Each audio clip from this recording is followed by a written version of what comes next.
നമസ്കാരം. TCV prime time ന്യൂസിലേക്ക് സ്വാഗതം. ആദ്യം പ്രധാന വാർത്തകൾ. തിരൂരിൽ വൻ കഞ്ചാവ് വേട്ട. അന്തർ സംസ്ഥാന കഞ്ചാവ് മാഫിയ സംഘം 230 കിലോ കഞ്ചാവുമായി പിടിയിൽ. അറസ്റ്റിലായത് തൃശൂർ, പാലക്കാട് സ്വദേശികളായ 3 യുവാക്കൾ. കഞ്ചാവ് എത്തിച്ചത് ആന്ധ്രയിൽ നിന്ന് 2 കോടിയിലധികം രൂപ വിലമതിക്കുമെന്ന് പോലീസ്. +1 പ്രതിസന്ധി പരിഹരിക്കാൻ വേണ്ടത് അധിക ബാച്ചെന്ന് വിദ്യാർത്ഥി സംഘടനകൾ. ഭരണ പ്രതിപക്ഷ വ്യത്യാസമില്ലാതെ ഇക്കാര്യത്തിൽ വിദ്യാർത്ഥി സംഘടനകൾ ഒറ്റക്കെട്ട്. അധിക സീറ്റുകൾ അനുവദിച്ച ശേഷവും 15,000-ഓളം വിദ്യാർത്ഥികൾക്ക് പ്രവേശനം നിഷേധിക്കപ്പെടുമെന്നും സംഘടനകൾ. തുടർച്ചയായുള്ള വാഹനാപകടങ്ങൾ. താനൂരിൽ ഗതാഗത പരിഷ്കാരങ്ങൾ ഏർപ്പെടുത്താൻ നഗരസഭാ ചെയർമാന്റെ നേതൃത്വത്തിൽ നടന്ന ട്രാഫിക് ക്രമീകരണ സമിതി തീരുമാനം.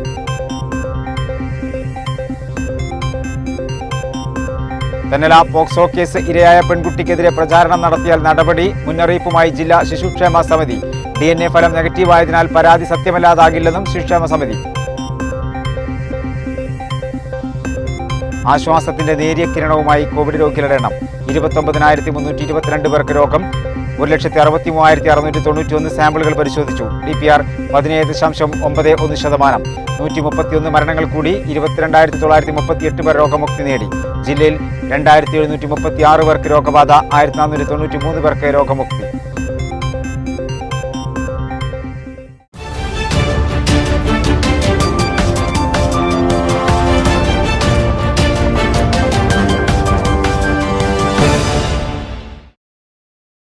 വിശദമായ വാർത്തകളിലേക്ക്. അന്തർ സംസ്ഥാന കഞ്ചാവ് മാഫിയ സംഘം തിരൂരിൽ 230 കിലോ കഞ്ചാവുമായി പിടിയിൽ. ആന്ധ്രയിൽ നിന്നും കേരളത്തിലേക്ക് കടത്തിയ കഞ്ചാവാണ് തിരൂരിനടുത്ത് ചെമ്പ്രവട്ടത്ത് പോലീസ് പിടികൂടിയത്. അന്താരാഷ്ട്ര മാർക്കറ്റിൽ 2 കോടിയിലധികം രൂപ വില വരുന്ന കഞ്ചാവാണ് കണ്ടെടുത്തതെന്ന് പോലീസ്. തൃശൂർ, പാലക്കാട് സ്വദേശികളാണ് പിടിയിലായത്.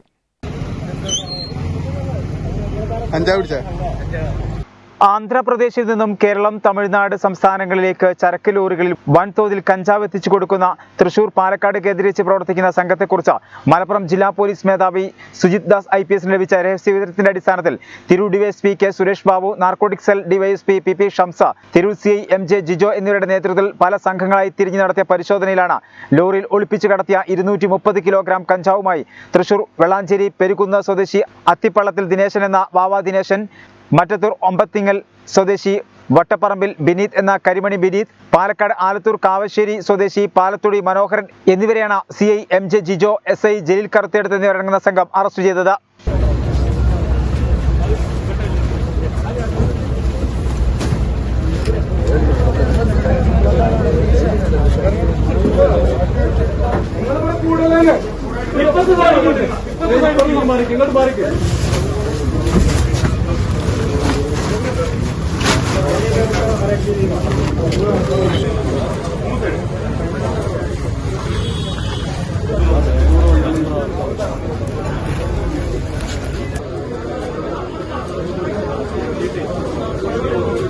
രഹസ്യവിവരം ലഭിച്ചതിന്റെ അടിസ്ഥാനത്തിൽ പോലീസ് സംഘം ജില്ലയുടെ വിവിധ ഭാഗങ്ങളിൽ വെച്ച് ഇത്തരത്തിൽ അന്യസംസ്ഥാനങ്ങളിൽ നിന്നും വരുന്ന ലോറികൾ നിരീക്ഷിച്ചതിന്റെ അടിസ്ഥാനത്തിലാണ് തിരൂർ ചെമ്പ്രവട്ടം പാലത്തിനടുത്ത് വെച്ച് ലോറിയുമായി പ്രതികൾ പോലീസിന്റെ പിടിയിലായത്.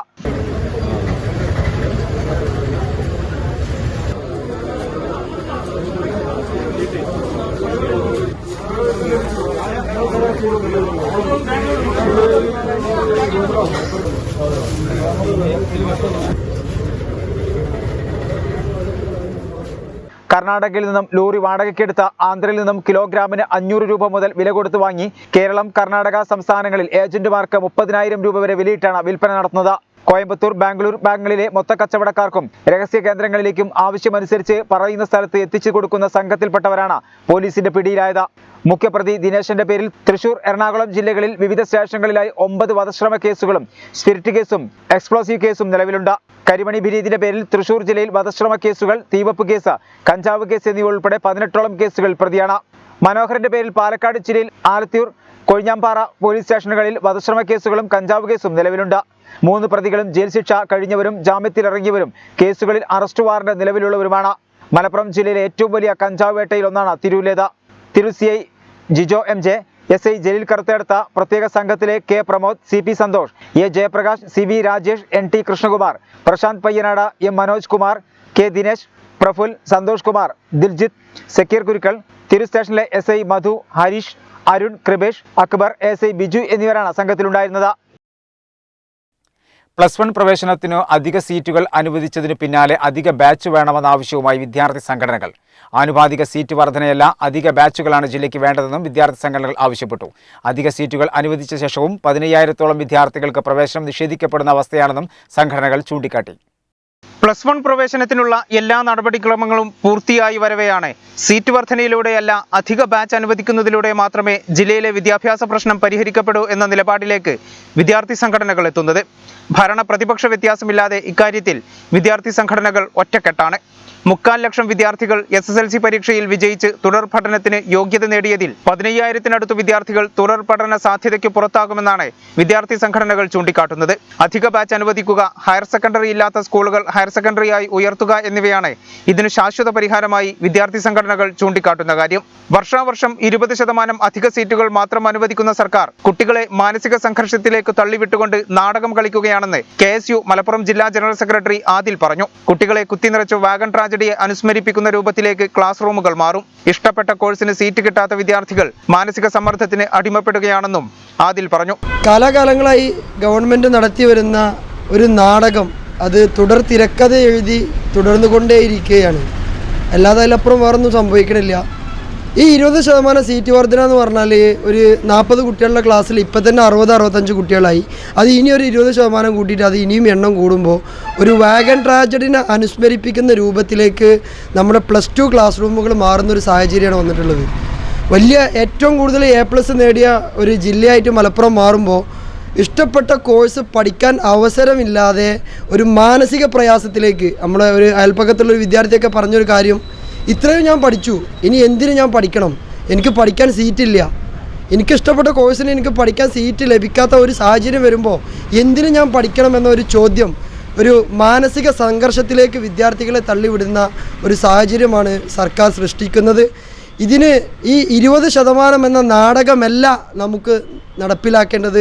അധിക ബാച്ചുകൾ അനുവദിച്ച് ഗവൺമെൻറ് ഹൈസ്കൂളുകളും ഹയർ സെക്കൻഡറികളായി അപ്ഗ്രേഡ് ചെയ്യുകയോ അല്ലെങ്കിൽ ഉള്ള ഹയർ സെക്കൻഡറി സ്കൂളുകളിൽ മാനേജ്മെൻറ്റ് തയ്യാറാണ്, അവിടെ അധിക ബാച്ചുകൾ അനുവദിക്കാൻ സൗകര്യങ്ങൾ ഒരുക്കാൻ മാനേജ്മെൻറ്റ് തയ്യാറായിരിക്കെ അധിക ബാച്ചുകൾ അനുവദിക്കുകയാണ് ഈ ഗവൺമെൻറ് ചെയ്യേണ്ടത്. അല്ലാത്ത ഒരു നാടകം കൊണ്ട് ഇത് ഒരു മാനസിക സംഘർഷത്തിലേക്ക് വിദ്യാർത്ഥികളെ തള്ളിവിടുന്ന ഒരു സാഹചര്യം സർക്കാർ സൃഷ്ടിക്കരുത് എന്നാണ് കേരള വിദ്യാർത്ഥി യൂണിയനോട് പറയാനുള്ളത്. അത് അധിക ബാച്ചുകൾ എന്ന ആവശ്യവുമായി കേരള വിദ്യാർത്ഥി യൂണിയൻ വലിയ സമരവുമായി മുന്നോട്ട് പോകാൻ തീരുമാനിച്ചിരിക്കുകയാണ്. ഈ അധിക ബാച്ച് എന്ന ആവശ്യം സർക്കാർ അംഗീകരിച്ചില്ലെങ്കിൽ കളക്ട്രേറ്റിലേക്കും സെക്രട്ടേറിയറ്റിലുമടക്കം മലബാറിനോടുള്ള, പ്രത്യേകിച്ച് മലപ്പുറം ജില്ലയോടുള്ള ഈ അവഗണനയെ അത് സമരമായി രൂപാന്തരപ്പെടുത്തി ആ പ്രത്യേക സമരങ്ങളുമായി KSU മുന്നോട്ട് പോകാനാണ് തീരുമാനിച്ചിട്ടുള്ളത്. അതിൻ്റെ പ്രത്യാഘാതം വളരെ വലിയതായിരിക്കും. അത് കേരള വിദ്യാർത്ഥി യൂണിയൻ ഏറ്റെടുത്ത് ആ സമരത്തിന് പോരാട്ടം നയിക്കുക തന്നെ ചെയ്യും. ആനുപാതികമായി അധിക സീറ്റുകൾ അനുവദിച്ചുകൊണ്ട് സർക്കാർ കാണിക്കുന്നത് പ്രതിഷേധക്കാരുടെ കണ്ണിൽ പൊടിയിടാനുള്ള ചെപ്പടി വിദ്യയാണെന്ന് ഫ്രറ്റേണിറ്റി മൂവ്മെന്റ് ജില്ലാ കമ്മിറ്റി അംഗം ഷാരോൺ അഹമ്മദ് പറഞ്ഞു. ഇതിന് ശാശ്വത പരിഹാരം കാണണം. തിങ്ങി നിറഞ്ഞ ക്ലാസ് മുറികളല്ല വേണ്ടത്. ഇക്കാര്യം സർക്കാർ പരിഗണിക്കണമെന്നും അല്ലാത്തപക്ഷം പ്രക്ഷോഭ പരിപാടികളുമായി മുന്നോട്ട് വരുമെന്നും ഷാരോൺ വ്യക്തമാക്കി. കൃത്യമായിട്ട് ഒരു പരിഹാരമാണ് സർക്കാർ നിലപാടെടുക്കേണ്ടത്. അല്ലാതെ കൂടുതൽ 50 വിദ്യാർത്ഥികളുള്ള ഒരു ക്ലാസ് മുറികളിൽ 60-70 വിദ്യാർത്ഥികളായിക്കൊണ്ട് കൂടുതൽ തിങ്ങി നിറഞ്ഞ ക്ലാസ് മുറികൾ, അന്തരീക്ഷങ്ങളല്ല വേണ്ടത്. കുറച്ചുകൂടി സർക്കാർ ഇതിനെ കൃത്യമായി പഠിച്ചുകൊണ്ട് ഇതിനെ കൃത്യമായി സംസാരിച്ച പല വിദ്യാർത്ഥി സംഘടനകളുണ്ട്. ഫ്രറ്റേണിറ്റി മൂവ്മെൻറ്റ് അതിന് കൃത്യമായി നിലപാട് ഈ ഒരു സമരത്തിൽ വലിയ പങ്ക് വഹിച്ചിട്ടുണ്ട്. ഈ ഒരു പ്രക്ഷോഭം അല്ലെങ്കിൽ ഈ ഒരു വിഷയം കൃത്യമായി ചോദ്യങ്ങൾ ഉന്നയിച്ചിട്ടുള്ള കണക്കുകൾ മുന്നോട്ട് വെച്ചിട്ടുണ്ട്. ഈ കണക്കുകൾ പഠിച്ചുകൊണ്ട് സർക്കാർ ഇതിനൊരു തീരുമാനം എടുത്തിട്ടില്ലെങ്കിൽ കൃത്യമായി വിദ്യാർത്ഥികളെ അണിനിരത്തിക്കൊണ്ട്, മലപ്പുറം ജില്ലയിലെയും മലബാറിലെയും വിദ്യാർത്ഥികളെ അണിനിരത്തിക്കൊണ്ട് വലിയ പ്രക്ഷോഭങ്ങൾക്ക് നേതൃത്വം കൊടുക്കാൻ തന്നെയാണ് ഫ്രറ്റേണിറ്റി തീരുമാനിച്ചിട്ടുള്ളത്. ഇങ്ങനെ ഒരു കേരളത്തിൻ്റെ ഒരു ബ്രണ്ണൻ കോളേജിലെ പഴയ ആണത്ത പ്രകടനത്തിനൊരു അല്പത്തരത്തിൻ്റെ വർത്തമാനം കേരളത്തിൻ്റെ മുഖ്യമന്ത്രി സഖാവ് പിണറായി വിജയൻ നടത്താറുണ്ട്. ആണത്ത പ്രകടനമാകാം, പക്ഷേ കേരളത്തിൻ്റെ വിദ്യാർത്ഥികളുടെ, കേരളത്തിലെ മലബാറിലെ തോടും മലപ്പുറത്തോടും കാലങ്ങളായി ഉള്ള ഈ ഒരു വിവേചനത്തെ മനസ്സിലാക്കിക്കൊണ്ട് കൃത്യമായി ഈ ഒരു വിഷയത്തിൽ സ്ഥായിയായിട്ടുള്ള ഒരു നിലപാടെടുക്കണമെന്നാണ് ഫ്രട്ടേണിറ്റി മൂവ്മെൻറ്റിന് ആവശ്യപ്പെടാനുള്ളത്. കഴിഞ്ഞ ദിവസം വരെയുള്ള കണക്ക് പ്രകാരം 73,919 വിദ്യാർത്ഥികളാണ് പ്ലസ് 1 പ്രവേശനത്തിന് ഓൺലൈൻ വഴി അപേക്ഷിച്ചിട്ടുള്ളത്. 75,554 പേരാണ് SSLC പരീക്ഷ എഴുതി ഉപരിപഠനത്തിന് യോഗ്യത നേടിയത്. നിലവിലെ 20% അധിക സീറ്റ് കൂടി കണക്കിലെടുത്താലും 8,390 സീറ്റുകൾ കൂടി അധികം ചേർന്ന് 61,615 പേർക്കാണ് ഉപരിപഠനത്തിന് യോഗ്യത നേടാനാവുക. അടുത്ത ഘട്ടത്തിൽ 10% കൂടി സീറ്റ് വർദ്ധിപ്പിച്ചാലും 4,195 പേർക്ക് കൂടി അവസരം ലഭിക്കും. ഇതോടെ ഒരു ക്ലാസ്സിൽ ആകെ കുട്ടികളുടെ എണ്ണം 65 ആകും. മലപ്പുറത്തിന്റെ ജനകീയനായ കലക്ടർ കെ ഗോപാലകൃഷ്ണൻ പടിയിറങ്ങുന്നു. അധികാരത്തിലിരുന്ന ഒരു വർഷക്കാലം നിരവധി പ്രതിസന്ധി ഘട്ടങ്ങളിൽ ജില്ലയെ തോളിലേറ്റിയ കലക്ടറാണ് പടിയിറങ്ങുന്നത്. ജില്ലയിലെ കോവിഡ് പ്രതിരോധത്തിന് ചുക്കാൻ പിടിച്ചതും കരിപ്പൂർ വിമാനാപകട സമയത്ത് കാഴ്ചവെച്ച പ്രവർത്തനവുമാണ് എടുത്തു പറയേണ്ടുന്ന സേവനങ്ങൾ. PR പ്രേംകുമാറാണ് പുതിയ കലക്ടറായി എത്തുന്നത്.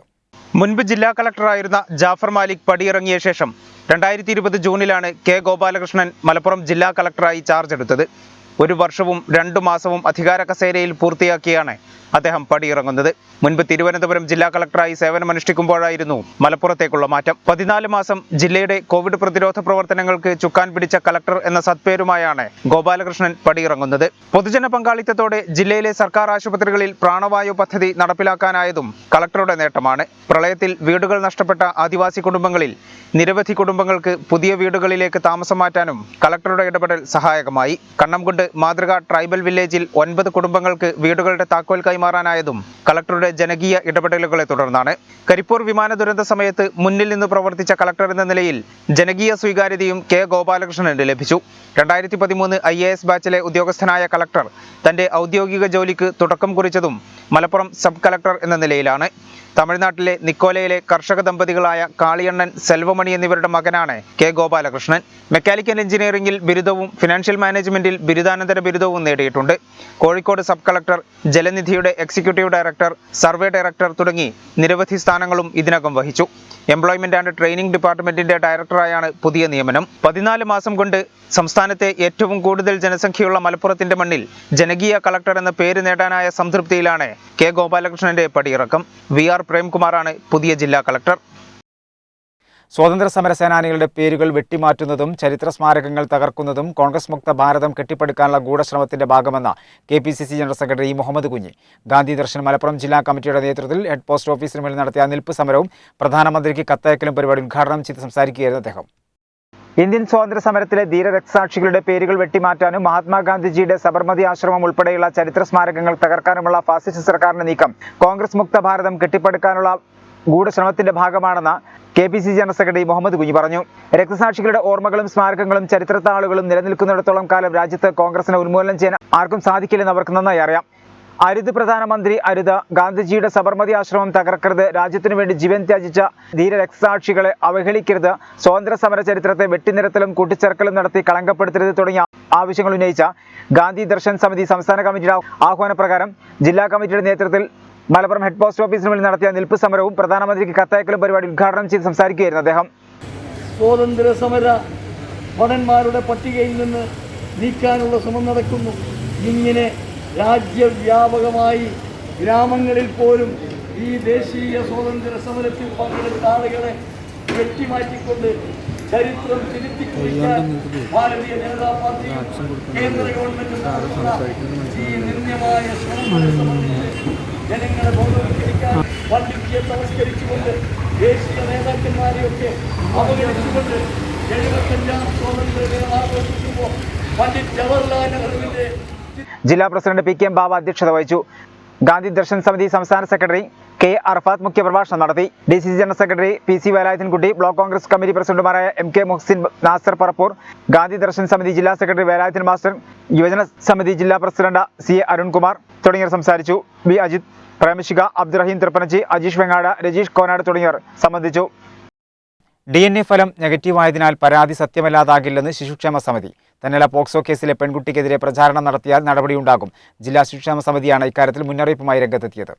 തെന്നലയിൽ പ്രായപൂർത്തിയാകാത്ത പെൺകുട്ടിയെ പീഡിപ്പിച്ച് ഗർഭിണിയാക്കിയെന്ന പരാതിയിൽ +1 വിദ്യാർത്ഥിക്ക് കോടതി ജാമ്യം അനുവദിച്ച സംഭവത്തിലാണ് സമൂഹമാധ്യമങ്ങളിലൂടെ പെൺകുട്ടിക്കെതിരെ പ്രചാരണം നടത്തുന്നവർക്ക് ശിശുക്ഷേമ സമിതി മുന്നറിയിപ്പ് നൽകിയത്. പോക്സോ കേസിൽ ഇരയായ പെൺകുട്ടിക്കെതിരെ പ്രചാരണം നടത്തുന്നവർക്കാണ് മുന്നറിയിപ്പ് നൽകിയിട്ടുള്ളത്. പെൺകുട്ടിക്കെതിരെ സൈബർ ആക്രമണം നടത്തിയാൽ നിയമ നടപടികൾ നേരിടേണ്ടി വരുമെന്നും പീഡിപ്പിച്ചെന്ന പരാതി DNA ഫലം നെഗറ്റീവായതിന്റെ പേരിൽ സത്യമല്ലാതാകുന്നില്ലെന്നും CWC അറിയിച്ചു. പെൺകുട്ടിയെ വിമർശിച്ച് വ്യാപകമായ പ്രചാരണമാണ് സോഷ്യൽ മീഡിയയിൽ നടക്കുന്നത്. കേസിൽ അറസ്റ്റിലായ തെന്നല സ്വദേശിയുടെ DNA ഫലം നെഗറ്റീവായതോടെയാണ് പെൺകുട്ടിക്കെതിരെ സോഷ്യൽ മീഡിയയിൽ വലിയ രീതിയിൽ പ്രചാരണം ആരംഭിച്ചത്. പ്രചാരണം പെൺകുട്ടി നിരപരാധിയായ യുവാവിനെ കള്ളക്കേസിൽ കുടുക്കി എന്ന നിലയിലായിരുന്നു. ഇതോടെ കേസിൽ ഉൾപ്പെട്ട വിദ്യാർത്ഥിക്ക് അനുകൂലമായും നിരവധി ആളുകൾ സമൂഹമാധ്യമങ്ങളിലും മറ്റും രംഗത്തെത്തി. 35 ദിവസമാണ് തെന്നല സ്വദേശിയായ ശ്രീനാഥ് എന്ന +1 വിദ്യാർത്ഥി കേസിൽ ജയിലിൽ കഴിഞ്ഞത്. പീഡിപ്പിച്ച് ഗർഭിണിയാക്കിയെന്ന പെൺകുട്ടിയുടെ പരാതിയിൽ ശ്രീനാഥിനെ പോലീസ് അറസ്റ്റ് ചെയ്യുകയായിരുന്നു.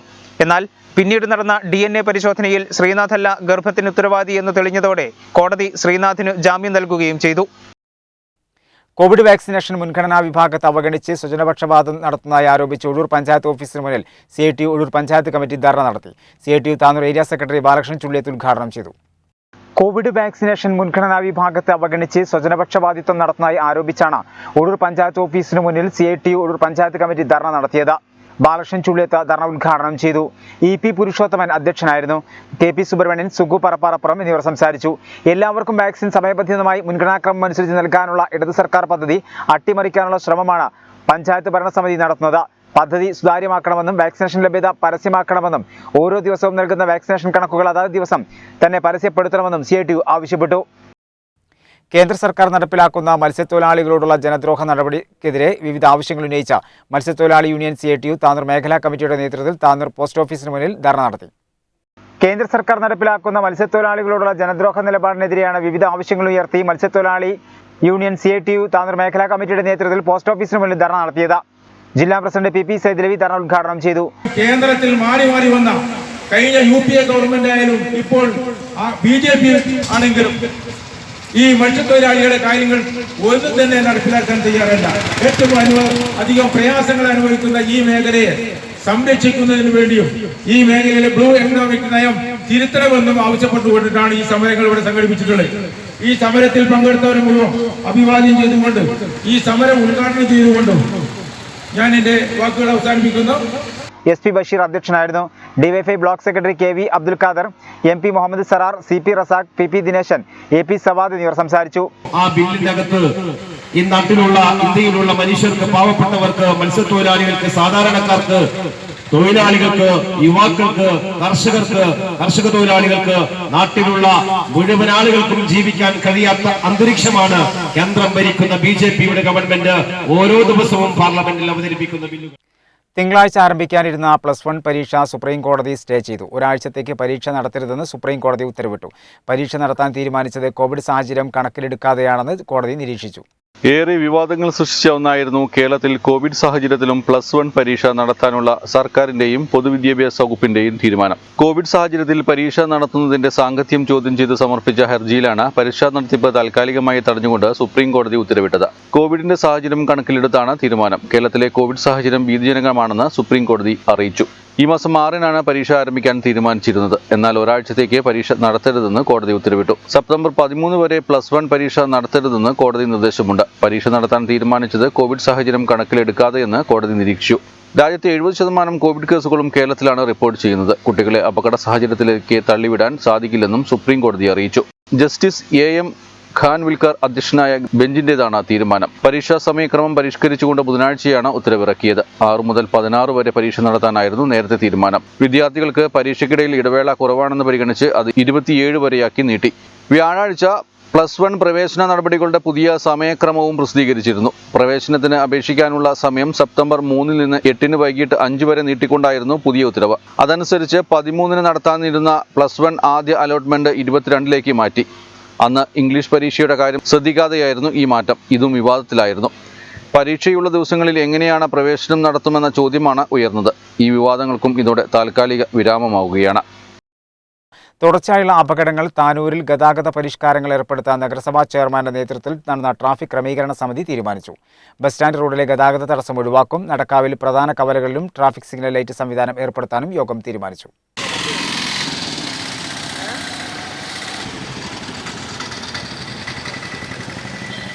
താനൂർ മേഖലയിൽ ഉണ്ടാകുന്ന തുടർച്ചയായുള്ള അപകടങ്ങളെ തുടർന്നാണ് നഗരസഭാ ചെയർമാന്റെ അധ്യക്ഷതയിൽ ട്രാഫിക് ക്രമീകരണ സമിതി യോഗം ചേർന്നത്. ബസ് സ്റ്റാൻഡ് റോഡിലെ ഗതാഗത തടസ്സം ഒഴിവാക്കാനും നടക്കാവിലും പ്രധാന ഭാഗങ്ങളിലെ കവലകളിലും ട്രാഫിക് സിഗ്നൽ ലൈറ്റുകൾ സംവിധാനം ഏർപ്പെടുത്താനും യോഗം തീരുമാനമെടുത്തു.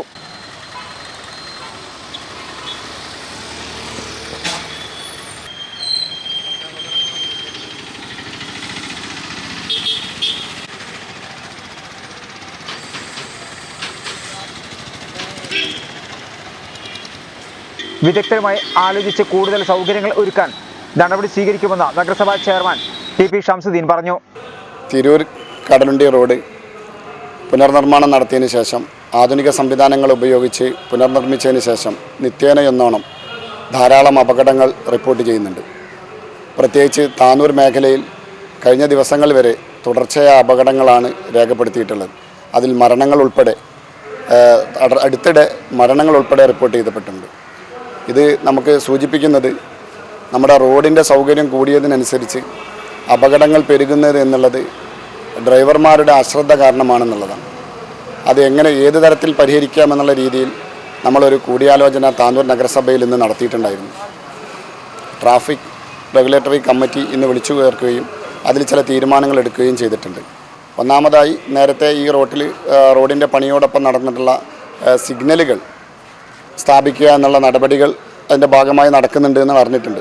താനൂർ നഗരസഭയ്ക്ക് അതുമായി ബന്ധപ്പെട്ട് കത്തും ലഭിച്ചിട്ടുണ്ട്. ആ പണി എത്രയും പെട്ടെന്ന് നടപ്പിലാക്കുക എന്നുള്ളതാണ് ഒന്നാമതായിട്ടുള്ള തീരുമാനം വന്നിട്ടുള്ളത്.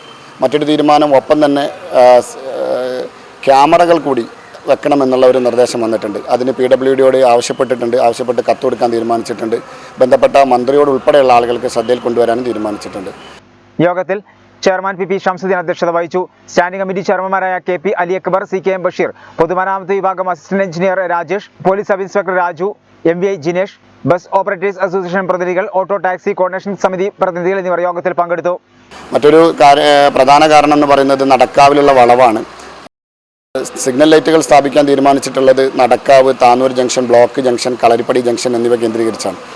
നടക്കാവ് വളവാണെന്നുണ്ടെങ്കിൽ വളരെയധികം പ്രയാസം നേരിടുന്നുണ്ട് ഓരോ അപകടങ്ങളിലും. അപ്പോൾ തന്നെ സൈഡിലുള്ള ബിൽഡിങ്ങിൻ്റെ തടസ്സം നീക്കുന്നതിന് വേണ്ടി ആ ബിൽഡിംഗ് ഉടമകളുമായി ബന്ധപ്പെട്ട് സംസാരിച്ചിട്ടുണ്ടായിരുന്നു. ആ വളവിൽ ഇപ്പോൾ ഡിവൈഡർ വെക്കുന്നതിനെക്കുറിച്ച് ഇന്ന് ചർച്ച ചെയ്തിരുന്നു. ഡിവൈഡർ വെക്കുന്നത് പ്രായോഗികമല്ല എന്നുള്ളതിനാൽ ഒരു പ്രത്യേകതരം ഹമ്പുകളാണെന്നുണ്ടെങ്കിൽ റോഡിൽ അങ്ങനെ ചെയ്യരുത് എന്നുള്ള രീതിയിലാണ് നിർദ്ദേശം വന്നിട്ടുള്ളത്. പ്രത്യേക അനുമതി വാങ്ങി വെക്കണം എന്നുള്ളതാണ്. അങ്ങനെയാണെങ്കിൽ ഇന്നത്തെ തീരുമാനപ്രകാരം പ്രയാസമില്ലാത്ത രീതിയിൽ ഹമ്പുകൾ സ്ഥാപിക്കുന്നതിന് വേണ്ടിയിട്ട് ജില്ലാ കമ്മിറ്റിക്ക് തീരുമാനം എടുത്തത് ജില്ലാ കമ്മിറ്റിക്ക് കൈമാറാൻ തീരുമാനിച്ചിട്ടുണ്ട്. അതുപോലെ തന്നെ പോലീസിൻ്റെ ഭാഗത്ത് നിന്ന് കൃത്യമായ ഓരോ ഇടവേളകളിലും പട്രോളിംഗ് നടത്തുന്നതിന് വേണ്ടിയിട്ടും അതുപോലെ PWയുടെ ഭാഗത്ത് നിന്ന് മാസാമാസങ്ങളിലുള്ള ഒരു അന്വേഷണങ്ങൾ നടത്തി അതൊരു പരിശോധന നടത്തി റോഡ് കയ്യേറ്റങ്ങളും മറ്റ് പ്രയാസങ്ങളും ഒഴിവാക്കുന്നതിനുള്ള നടപടിയെടുക്കാൻ തീരുമാനിച്ചിട്ടുണ്ട്. അതുപോലെ തന്നെ താനൂർ നഗരസഭയുടെ വിവിധങ്ങളായ റോഡുകൾ ഈ മെയിൻ റോഡിലേക്ക് കയറി വരുന്ന ഭാഗങ്ങളിൽ നഗരസഭാ ഭാഗത്തേക്ക് ഉള്ള റോഡുകളിൽ ഹമ്പുകൾ സ്ഥാപിക്കുന്നതിന് തീരുമാനിച്ചിട്ടുണ്ട്. യൂത്ത് കോൺഗ്രസ് തിരൂർ മണ്ഡലം കമ്മിറ്റിയുടെ നേതൃത്വത്തിൽ ഒറ്റുകാരുടെ മഷിയിലല്ല ദേശാഭിമാനികളുടെ രക്തത്തുള്ളികളിലാണ് മലബാർ ചരിതപ്പന്തം എന്ന പേരിൽ പന്തം കൊളുത്തി പ്രതിഷേധം സംഘടിപ്പിച്ചു. DC general secretary Yasar Pottachola ഉദ്ഘാടനം ചെയ്തു.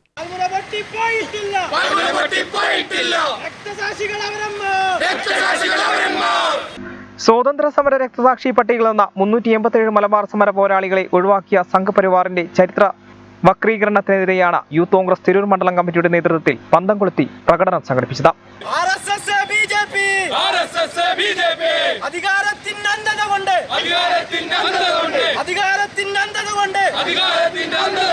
മലബാറിന്റെ ചരിത്രമെല്ലാം വളച്ചൊടിക്കാൻ നോക്കണ്ട. ചരിതബന്ധം എന്ന പേരിൽ സംഘടിപ്പിച്ച പരിപാടി DCC general secretary Yasar Pottachola ഉദ്ഘാടനം ചെയ്തു. 1921 ആഗസ്റ്റ് മുതൽ 1922 ഫെബ്രുവരി വരെയുള്ള കാലയളവിൽ നടന്ന മാപ്പിള ലഹള എന്ന് വർഗീയവാദികൾ വിളിക്കുന്ന സ്വാതന്ത്ര്യത്തിനു വേണ്ടിയുള്ള സമരത്തിന് 100 വർഷം തികയുന്ന സമയത്താണ് ഇതിൽപ്പെട്ട 387 ആളുകളെ വാര്യംകുന്നത്ത് കുഞ്ഞഹമ്മദാജിയും ആലി മുസ്ലിയരും അടക്കമുള്ള രക്തസാക്ഷികളായ 387 ആളുകളെ നമ്മളെ സ്വാതന്ത്ര്യ സമര സേനാനികളിൽ നിന്ന് വെട്ടിമാറ്റിയിട്ടുള്ളത്. അതിനെതിരെയാണ് ഇന്ന് മണ്ഡലം കമ്മിറ്റിയുടെ നേതൃത്വത്തിൽ ഈ പ്രതിഷേധ സമരം സംഘടിപ്പിച്ചിട്ടുള്ളത്. നമ്മുടെ ഒരു കാര്യം മനസ്സിലാക്കുക, നമ്മുടെ രാജ്യത്തിൻ്റെ രാഷ്ട്രപിതാവ് മഹാത്മാഗാന്ധിയെ വെടിവെച്ച് വന്ന ഗോഡ്സേക്ക് അമ്പലമുണ്ടാക്കിയ BJP-യിൽ നിന്ന് ഇത് ഇത്രേ തന്നെ നമ്മൾ പ്രതീക്ഷിക്കുന്നുള്ളൂ. മണ്ഡലം യൂത്ത് കോൺഗ്രസ് പ്രസിഡന്റ് റിഷാദ് വെള്ളിയാമ്പാട്ട് അധ്യക്ഷത വഹിച്ചു. അഡ്വക്കേറ്റ് സബീന, ആമിന മോൾ, മനോജ്, അഷഫ് ആളത്തിൽ, ഷബീർ, വിജയൻ ചെമ്പഞ്ചേരി, അരുൺ ചെമ്പ്ര, സഫ്വാൻ, ദിലീപ്, ഷനീബ് തുടങ്ങിയവർ പങ്കെടുത്തു. തിരൂർ നഗരസഭയിൽ അന്യസംസ്ഥാന തൊഴിലാളികൾക്കുള്ള വാക്സിനേഷൻ ആരംഭിച്ചു. വ്യാഴാഴ്ച 200ഓളം തൊഴിലാളികൾക്കാണ് വാക്സിനേഷൻ നൽകിയത്. തിരൂർ നഗരസഭയിൽ 85% വാക്സിനേഷൻ പൂർത്തീകരിച്ച കോവിഡ് പ്രതിരോധ പ്രവർത്തനങ്ങൾ ഊർജിതപ്പെടുത്തിയിരിക്കുകയാണ്. വാർഡുകൾ തോറും കൗൺസിലർമാരുടെയും RRT അംഗങ്ങളുടെയും നേതൃത്വത്തിൽ വാക്സിനേഷൻ 100%-ലെത്തിയിരിക്കുകയാണ്. തിരൂർ നഗരത്തിലും പരിസരങ്ങളിലുമായി പണിയെടുക്കുന്ന അന്യസംസ്ഥാന തൊഴിലാളികൾക്കുള്ള വാക്സിനേഷനും ആരംഭിച്ചിട്ടുണ്ട്. വ്യാഴാഴ്ച 200ഓളം തൊഴിലാളികൾക്ക് വാക്സിനേഷൻ നൽകി. വെള്ളിയാഴ്ച രാവിലെ 8 മണിയോടെ 500ഓളം തൊഴിലാളികൾ വാക്സിനേഷൻ എത്തിയിട്ടുണ്ട്. വാക്സിനേഷൻ കേന്ദ്രമായ ടൗൺ ഹാളിൽ സ്പോർട്സ് രജിസ്ട്രേഷനായ RRT അംഗങ്ങളായ പൂന്തല മനാഫ്, ഷിഹാബ, അയാസ് മുണ്ടേക്കാട്ട്, A സമീർ, A ഷനീബ്, സമദ് തുടങ്ങിയവരുടെ നേതൃത്വത്തിൽ പ്രത്യേക കൗണ്ടറുകൾ ഒരുക്കിയിട്ടുണ്ട്. 3 മണിവരെയാണ് വാക്സിനേഷൻ ഉണ്ടായിരിക്കുക. 1000 ആളുകൾക്കുള്ള വാക്സിനേഷൻ സൗകര്യമൊരുക്കിയതായി ആരോഗ്യവകുപ്പ് ഉദ്യോഗസ്ഥർ അറിയിച്ചു. CPM താനൂർ ലോക്കൽ കമ്മിറ്റിയുടെ നേതൃത്വത്തിൽ മലബാർ സമരം 100ാം വാർഷികത്തോടനുബന്ധിച്ച് സായന സദസ്സ് സംഘടിപ്പിച്ചു. മലബാർ സമരം 100ാം വാർഷികത്തോടനുബന്ധിച്ചാണ് CPM താനൂർ ലോക്കൽ കമ്മിറ്റി സായന സദസ്സ് സംഘടിപ്പിച്ചത്. പുരോഗമന കലാ സാഹിത്യ സംഘം സംസ്ഥാന കമ്മിറ്റി അംഗം അഡ്വക്കേറ്റ് രാജേഷ് പുതുക്കാട് ഉദ്ഘാടനം ചെയ്തു. മലബാർ സമരത്തിൻ്റെ 100ാം വാർഷികത്തിൻ്റെ ഭാഗമായി മാത്രം RSS സംഘടിപ്പിക്കുന്ന ഒന്നല്ല. 1921 മലബാർ സമരം നടന്നതിനു ശേഷം 1922 ഉത്തരേന്ത്യയിൽ നിന്നും ആര്യ സമാജം എന്ന പ്രസ്ഥാനത്തിൻ്റെ ആളുകൾ ഏറനാട്ടിലെത്തുകയുണ്ടായി. ഏറനാടെത്തിയ ആര്യ സമാജത്തിൻ്റെ പ്രവർത്തകർ ഇത് മുസ്ലിങ്ങൾ ഹിന്ദുക്കൾക്കെതിരായി നടത്തിയിട്ടുള്ള ലഹളയാണ് എന്ന് വരുത്തി തീർക്കാൻ കൊല്ലപ്പെട്ടവരുടെ മതം, നാടുവിട്ട ആളുകളുടെ മതം, പിന്നെ കുറേ ആളുകളെ മതപരിവർത്തനം നടത്തി ഇത്തരത്തിലുള്ള റിപ്പോർട്ടുകൾ അവർ പടച്ചുണ്ടാക്കുകയും ആ റിപ്പോർട്ടുകൾ അന്ന് ഉത്തരേന്ത്യൻ ഗോസായിമാരുടെ പത്രങ്ങളിൽ അച്ചടിച്ചു വരികയും കേരളത്തിന് പുറത്ത് ഇതൊരു വർഗീയ കലാപമാണ് എന്ന തരത്തിലുള്ള പ്രചരണം നടക്കുകയും ചെയ്തു. ലോക്കൽ സെക്രട്ടറി CP അശോകൻ അധ്യക്ഷനായിരുന്നു. ഏരിയ കമ്മിറ്റി അംഗം M Anilkumar, K Rajagopal, P Basheer, P Manikandan, Ali Kannanthali തുടങ്ങിയവർ സംസാരിച്ചു. വാർത്തകൾ തുടർന്നു. സംസ്ഥാനത്ത് കോവിഡ് പ്രതിദിന രോഗികളുടെ എണ്ണം നേരിയ തോതിൽ കുറഞ്ഞു. 29,322 പേർക്ക് കോവിഡ് സ്ഥിരീകരിച്ചു. 1,63,691 സാമ്പിളുകൾ പരിശോധിച്ചതിൽ DPR 17.91%. 131 മരണങ്ങൾ കൂടി സ്ഥിരീകരിച്ചു. ആകെ മരണം 21,280 ആയി. 22,938 പേർ രോഗമുക്തി നേടി. സംസ്ഥാനത്ത് ഇന്ന് 29,322 പേർക്കാണ് കോവിഡ് സ്ഥിരീകരിച്ചത്. തൃശൂർ 3,530, എറണാകുളം 3,435, കോഴിക്കോട് 3,344, കൊല്ലം 2,957, മലപ്പുറം 2,736, പാലക്കാട് 2,545, ആലപ്പുഴ 2,086, തിരുവനന്തപുരം 1,878, കോട്ടയം 1,805, കണ്ണൂർ 1,490, പത്തനംതിട്ട 1,078, വയനാട് 1,003, ഇടുക്കി 961, കാസർഗോഡ് 474 എന്നിങ്ങനെയാണ് ജില്ലയിൽ നിന്ന് രോഗബാധ സ്ഥിരീകരിച്ചത്. കഴിഞ്ഞ 24 മണിക്കൂറിനിടെ 1,63,691 സാമ്പിളുകളാണ് പരിശോധിച്ചത്. ടെസ്റ്റ് പോസിറ്റീവ് നിരക്ക് 17.91. കഴിഞ്ഞ ദിവസങ്ങളുണ്ടായ 131 മരണങ്ങളാണ് കോവിഡ് മൂലമാണെന്ന് ഇന്ന് സ്ഥിരീകരിച്ചത്. ഇതോടെ ആകെ മരണം 21,280 ആയി. ഇന്ന് രോഗം സ്ഥിരീകരിച്ചിൽ 79 പേർ സംസ്ഥാനത്തിന് പുറത്തുനിന്ന് വന്നവരാണ്. 27,874 പേർക്ക് സമ്പർക്കത്തിലൂടെയാണ് രോഗം ബാധിച്ചത്. 1,251 പേരുടെ സമ്പർക്ക ഉറവിടം വ്യക്തമല്ല. 118 ആരോഗ്യ പ്രവർത്തകർക്കാണ് ഇന്ന് രോഗം ബാധിച്ചത്. രോഗം സ്ഥിരീകരിച്ച ചികിത്സയിലായിരുന്ന 22,938 പേർ രോഗമുക്തി നേടി. ജില്ലയിലും പ്രതിദിന രോഗികളുടെ എണ്ണം കുറഞ്ഞു. 2,736 പേർക്ക് വൈറസ് ബാധ സ്ഥിരീകരിച്ചു. 1,493 പേർക്ക് രോഗമുക്തി. ടെസ്റ്റ് പോസിറ്റിവിറ്റി നിരക്ക് 17.04%. ജില്ലയിൽ വെള്ളിയാഴ്ച 17.4% കോവിഡ് ടെസ്റ്റ് പോസിറ്റിവിറ്റി നിരക്ക് രേഖപ്പെടുത്തിയത്. 2,736 പേർക്കാണ് കോവിഡ് വൈറസ് ബാധ സ്ഥിരീകരിച്ചത്. വെള്ളിയാഴ്ച കോവിഡ് സ്ഥിരീകരിച്ചവരിൽ 2,653 പേർക്ക് നേരത്തെ രോഗബാധയുണ്ടായവരുമായി നേരിട്ടുള്ള സമ്പർക്കത്തിലൂടെയാണ് വൈറസ് ബാധിതരായത്. 29 പേർക്ക് വൈറസ് ബാധയുണ്ടായതിന്റെ ഉറവിടം കണ്ടെത്താനായിട്ടില്ല. 4 ആരോഗ്യ പ്രവർത്തകർക്കും ഇതര സംസ്ഥാനങ്ങളിൽ നിന്ന് ജില്ലയിലെത്തിയ 20 പേർക്കും രോഗം സ്ഥിരീകരിച്ചിട്ടുണ്ട്. 1,493 പേരാണ് വെള്ളിയാഴ്ച കോവിഡ് മുക്തരായത്. 76,867 പേരാണ് ജില്ലയിൽ നിലവിൽ നിരീക്ഷണത്തിൽ കഴിയുന്നത്. പ്രധാന വാർത്തകൾ ഒരിക്കൽ കൂടി. തിരൂരിൽ വൻ കഞ്ചാവ് വേട്ട. അന്തർ സംസ്ഥാന കഞ്ചാവ് മാഫിയ സംഘം 230 കിലോ കഞ്ചാവുമായി പിടിയിൽ. അറസ്റ്റിലായത് തൃശൂർ പാലക്കാട് സ്വദേശികളായ 3 യുവാക്കൾ. കഞ്ചാവ് എത്തിച്ചത് ആന്ധ്രയിൽ നിന്ന് 2 കോടിയിലധികം രൂപ വിലമതിക്കുമെന്ന് പോലീസ്. +1 പ്രതിസന്ധി പരിഹരിക്കാൻ വേണ്ടത് അധിക ബാച്ചെന്ന് വിദ്യാർത്ഥി സംഘടനകൾ. ഭരണ പ്രതിപക്ഷ വ്യത്യാസമില്ലാതെ ഇക്കാര്യത്തിൽ വിദ്യാർത്ഥി സംഘടനകൾ ഒറ്റക്കെട്ട്. അധിക സീറ്റുകൾ അനുവദിച്ച ശേഷവും 15,000-ഓളം വിദ്യാർത്ഥികൾക്ക് പ്രവേശനം നിഷേധിക്കപ്പെടുമെന്നും സംഘടനകൾ.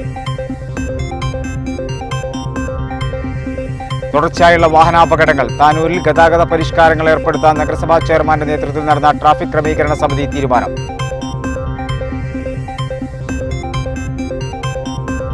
തെന്നല പോക്സോ കേസ് ഇരയായ പെൺകുട്ടിക്കെതിരെ പ്രചാരണം നടത്തിയാൽ നടപടി. മുന്നറിയിപ്പുമായി ജില്ലാ ശിശുക്ഷേമ സമിതി. DNA ഫലം നെഗറ്റീവായതിനാൽ പരാതി സത്യമല്ലാതാകില്ലെന്നും ശിശുക്ഷേമ സമിതി. ആശ്വാസത്തിന്റെ നേരിയ കിരണവുമായി കോവിഡ് രോഗികളുടെ എണ്ണം. 29,322 പേർക്ക് രോഗം. 1,63,691 സാമ്പിളുകൾ പരിശോധിച്ചു. DPR 17.91%. 131 മരണങ്ങൾ കൂടി. 22,938 പേർ രോഗമുക്തി നേടി. ജില്ലയിൽ 2,736 പേർക്ക് രോഗബാധ. 1,493 പേർക്ക് രോഗമുക്തി. ഇതോടുകൂടി വാർത്തകൾ സമാപിക്കുന്നു. നന്ദി, നമസ്കാരം.